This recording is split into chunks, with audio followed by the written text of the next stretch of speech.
Bismillahi rahmani rahim. Alhamdulillahi wassalatu wassalamu ala rasulillahi sallallahu alayhi wasallam wa ala alihi wa sahbihi ajma'in, amma ba'd. Assalamu alaikum wa rahmatullahi wa barakatuhu.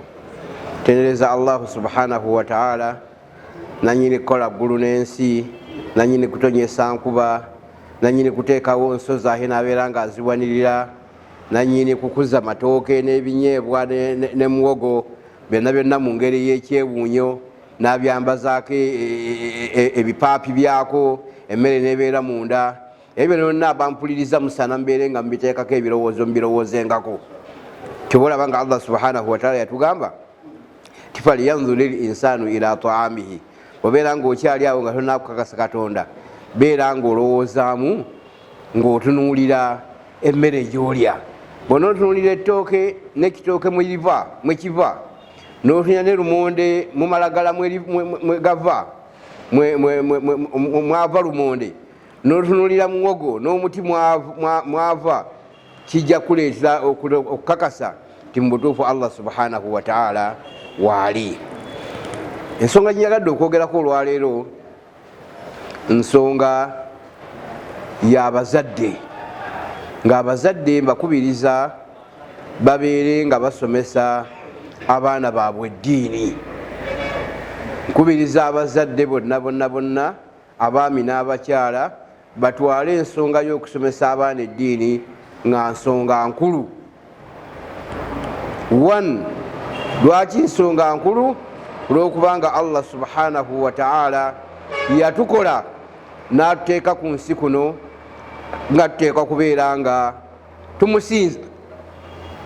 Tosobola kusinza Mukama Katonda nga tomanyi ngeri gy'omusinzaamu. Abaana tubatwala ku masomero agatali ga ddiini, n'amalayo emyezi 3 nga soma geography, history, simanyi biology, simanyi ani agriculture, ng'ebyo byokoboka byalimu emyezi 3, naye nga talinawo n'olunaku n'olumu lwasomayoko kya ddiini, oba talinaako background mabega nti yabisomako. Kati agenda okutuuka ku ssomero nga bamulagira okusaala abayizi banne abalimuuko eddiini, ng'alaba nga bibamulagira si bikulu. Lwaki? Kubanga tabimanyi. Naye senga abadde avuddeeko eno nga mu luwumulo omukolera bw'enteekateeka, babeere nga bamusomesa ebyeddiini, ayiga okusoma yasarna, aveemu ayiga okusoma Qur'ani, omuyigirize engeri gye bafunamu ewuzu, omuyigirize engeri gy'asaalamu. Tewali kubuusabuusa nti omwana oyo ojja kubanga omukuzizza bulungi.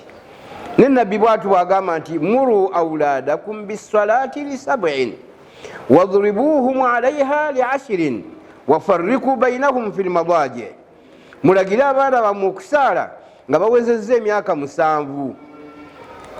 Kitegeeza munda muli tibaba bagambye omwana mu 7 mulagire okusaala, kiba kitegeeza nga hanaakuweza 7 mba nnyina omuyigiriza okusaala. Kyekitegeeza ekyo. Wadribuhum alaiha li 10, bw'amala okuweza emyaka 10 tandika omukubamu nekibooko. Lwaki alese eki? Alese swala. Naye abaana omugamba funa wuzi tusaale tamanyi, yazina tusaale tamanyi, genda osaale nga tamanyi, oba asooka tahiyatu oba asooka takbiratul ihrami tamanyi. Gwe n'omulanya nti omwana tasaala, naye ng'obuzibu bubadde kuggwa omuzadde tomuyigiriza ddiini. Abaana mubayigiriza eddiini, ku lw'okubanga eddiini olimu okusinza Katonda, tosobola kumusinza nga tomumanyi. Omwana muyigiriza eddiini, kubanga eddiini bagenda gimubuuza nga bamutadde mu ntaana ku ssaawa 8 oba ssaawa 10. Buli omu ku ffe nga bamutadde mu ntaana ku ssaawa 8 oba ssaawa 10 zibaziikirako mu Uganda wano, mu bibuuzo bye bagenda okubuuza mu ntaana bagenda kubuuzaamu maadiinuka. Gwe bagenda kikubuuza omuzadde, n'omwana w'omulenzi n'omuwala bagenda bibuuza wali wa ddiini ki, ng'atabuti maaso, tamanyi ddiini gye yateekwa kwanukula mu maaso ga Katonda. Lwaki? Kubanga omuzadde tewamulaga ddiini. Ate ng'omwana azaalibwa yuladu ala alfitra, azaalibwa ng'ali ku bubumbwa bwa Busiraamu. Fa abawahu yuhawidanihi au yunasiranihi au yumajisanihi. Abazadde oluusi bamukyusa, bwe babeera Bayudaaya n'afuuka Muyudaaya, bw'abeera Mukristaayo ne bafuuka n'afuuka Omukristaayo. bwabeera orthodoxi nafuuka omuorthodoxi, bwabeera bana basinza omuliro nafuuka, bwabeera bana basinza ente nafuuka, okusinzira ku muzadde. Kyoba olaba nti omuzadde obuvunanyizibwa olina bunene nnyo. Omwana akutwala nga oli kinene nnyo mu maaso ge, nga gwe kyakulabirwako kye, buli kyokola akibala nti kyekirungi, buli kyoleka akibala nti nno kyekibi. Kati mulage nti okusaala kikulu naye ajja kitwala nga kikulu.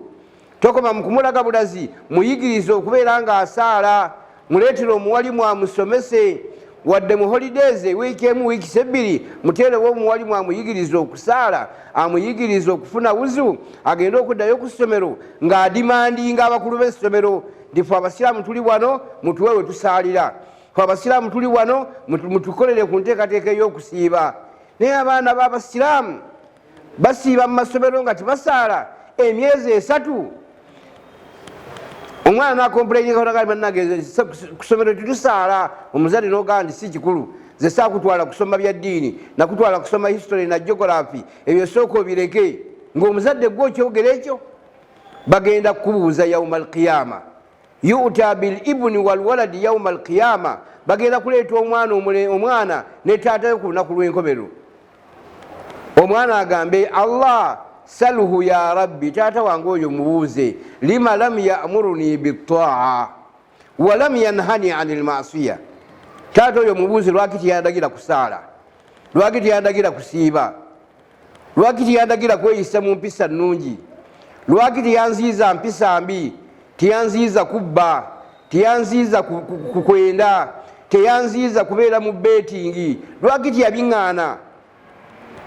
Yeyandekera awo ate nga yeyanzaala, nga yalina okubeera nga ekyokulabirako n'okunjigiriza buli kimu, nga bwolaba enkoko nga yakazaala obwana nebuyigiriza engeri gye butakulamu, nebuyigiriza nti kano akawuka tukalya, nesooka okukalya nekasulawo ku ttaka akaana kakalye, okukalaga nti bino byolina okulya, enkoko fe tulya bino. Naawe omuzadde omwana mutegeeze bino byetuteekwa okulya. Omwenge situgunywa, tunywa butunda n'amazzi. Sigala tetumunywa, tunywa mazzi. Omwenge situgunywa, tunywa bino. Embizi tetugirya, tulya bino. Gwolina okubeera ng'omulagira. Amayirungi situgalya, tulyamu bino, tulyamu doodo na bugga. Gwolina okubeera ng'omulagirira. Kati oba tobimulagiridde, osuubira ani agenda okubeera ng'amutaasa? Nabbi obuvunaanyizibwa yabukutuusa, yabukutikka gwe omuzadde naga ti muru auladakum, mulagire abaana bammwe. Tiyagamba nti abawalimu babalagire, tiyagamba nti bamaseeka mulagire abaana b'abantu bemutwala, wabula yagamba nti muru auladakum, bakazaala abaana mubalagire biswalaati okusaala nga balina emyaka 7. Bebaweze 10 nga tebabifaako mubakube mu kibooko. Bebaweze emyaka 10 mubaawule n'ebifo mwe basula. Abalenzi basule bokka n'abawala basule bokka. Eyo yonna obuvunaanyizibwa bwa muzadde nga ddiini yemulagira abeere nga abiyigiriza omwana we. Naye obanga tofuddeeyo, omwana bagenda omubuuza ku lunaku lw'enkomerero, ma diinuka, agenda kwanukula biri nabbi bye yatugamba, la adiri, nze simanyi. Naye okwanukula nti simanyi buba buzibu bw'amaanyi. Aba agenda kufuna ebibonerezo, ate takyasobola kuddayo ku nsi kubeera nga yeetereeza. Gwobeere ng'ofaafaganiddwa n'omwana wo ng'omuzikiriza, wadde nga ku nsi wamulekera buli kimu kyonna kyonna ekyokweyagala nakyo. Eyo nsonga abazadde abampuliriza mugitwale nga nkulu. Abaana mubasomesa eddiini. Temubasomesa ddiini nti bafuuke bawalimu, temubasomesa bafuuke badisikazi, nedda. Musomesa amanye eddiini ye, amanye nti haza halal wa haza haram. Kino kikkirizibwa, kino tekikola ki? Tekikkirizibwa. Guno omwenge omuntu agunywa, guno abusiraamu tagukola ki? Tagunywa. Omwenge omusiraamu tagutunda mu dduuka, atali musiraamu yakola ki? Yagutunda. Talya pooko, alina kulya nnyama ya nte. Byonna olina okubeera ng'obimuyigiriza, naye ng'ajja kubiyigira mu ki? Mu ddiini. Ensonga ey'okubiri era nga yesembayo, abaana bammwe jannibuhum min quranai suui, mubeewaze abantu ababi batambula nabo. Faayo nnyo okukyekinga omwana wo baani batambula nabo. Nabbi yatugamba nti almaru ala diini khalilihi falyanzur ahadukum man yukhalil. Almaru ala diini khalilihi falyanzur ahadukum man yukhalil.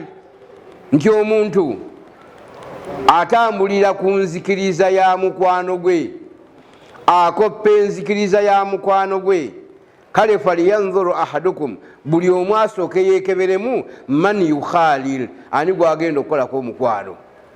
Nenjogera wano mweri wano mu Uganda, jimbulira gwoyita naye nkubuulira empisa zo, mbulira gwoyita naye nkubuulira empisa zo. Naye abaana olw'okutambula n'abantu abakyamu bagenda ne banywa amafuta g'emnyonyi, tubawulira, bagenda ne balya amayirungi, bakopperera, bagenda ne bazanya betingi. Abasiraamu njagala obategeeza nti betingi takkirizibwa mu busiraamu, oyo zaala. Naye abaana bammwe mubawa school fees ne bazitwala ne bazikolamu betingi, n'abaana aga nti bazinzibyeko. Ku ssomero eyo abaana bazinzibyeko, bamenye keesi, naye ngaennyini yagenza ozizanya mu betingi nezimala nezikola ki, nezifiirayo. Ebyo byonna byonna abaana babifuna olwakurana usuui, olw'abantu abakyamu bebakola ki, bebawangalirako.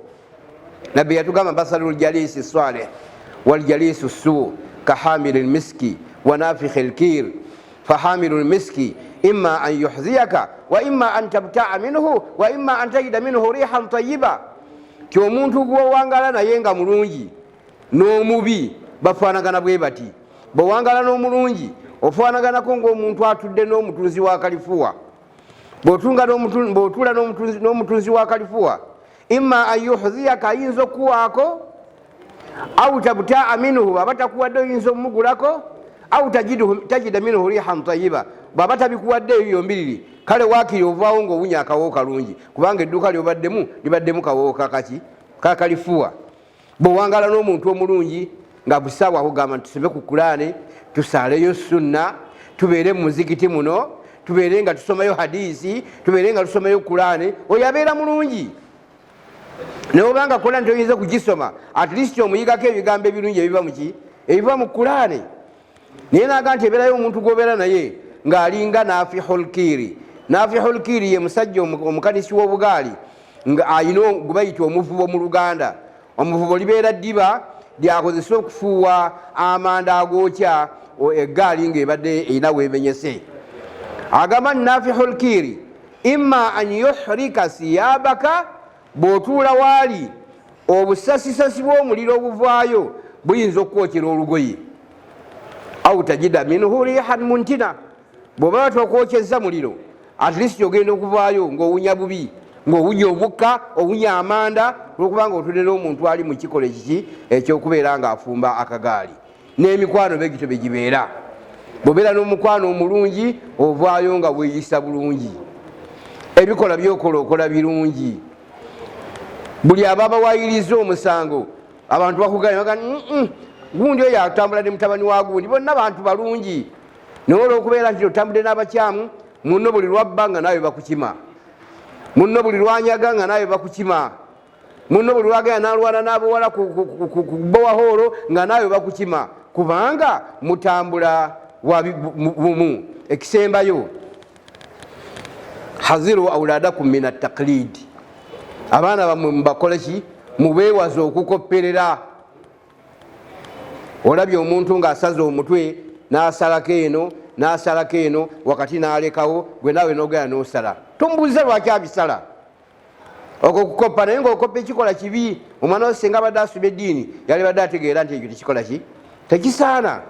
Nabbi sallallahu alaihi wasallam ra'a sabiya, yalaba omusajja omwana omuto, kad hulika ba'du sha'ri ra'sihi, ng'enviiri ze ezimu bazimwedde kuno, watulika ba'duhu, ne bakola ki, ne bazireka. Fanahahum an zalika, n'abaziiza n'abaga nti ihlikuhu kullahu au utrukuhu kullahu, zonna we kuba kuzimwako zonna zimaleeko, oba zonna zikole ki, zirekeko. Naye abantu osanga kati abalenzi nga bambala earring, omulenzi kukoppa ayambala earring, asibye enviiri ng'abakazi ebazisiba. Era ennaku zino bwe balaba abamu baga nti okumanyira nti omusajja oyo alina ebikolo ebirala byakola ebitali biki, ebitali bituufu. Omusajja yeyerusizza, ekyo kikola kyabakazi. Ahaddeko earring basigadde kuteekako na noziringi kubanga ndabayaba abateekako ku nyindo kuno nabo basigadde kubuteekako lwakukola ki lwakukoppa. Kale ebyo byonna tuseeka okubeera nga tuwaza abaana baffe okubeera nga bakoppa kubanga okukoppa okwo kubaleetera okubeera nga bakola ebintu ebimenya amateeka.